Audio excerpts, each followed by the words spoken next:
AR net টিভির কৃষিভিত্তিক আরও একটি নতুন প্রতিবেদনে আপনাদের স্বাগতম। আজকের ভিডিওতে দেখাবো ফেলে দেওয়া প্লাস্টিকের বোতল দিয়ে কীভাবে মরিচ, বেগুন বা অন্যান্য সবজি করা যায়।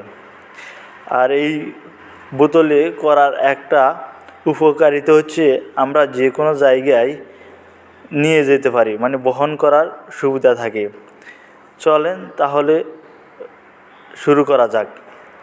প্রথমে আমাদেরকে বোতল সংগ্রহ করে নিতে হবে।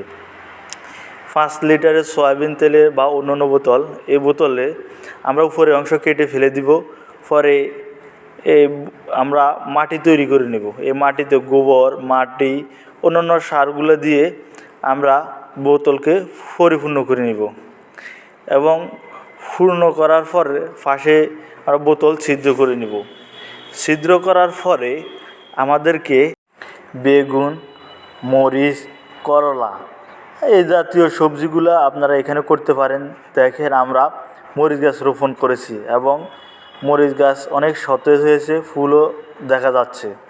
এভাবে আপনারা যদি করেন তাহলে যে কোনো জায়গায় আপনারা বহন করে নিয়ে যাইতে পারবেন, ছাদে কিংবা উঠানে যে কোনো জায়গায় নিতে পারবেন এবং নিজেদের যে মরিচের চাহিদা আছে বা সবজির চাহিদা এগুলো পূরণ করতে পারবেন।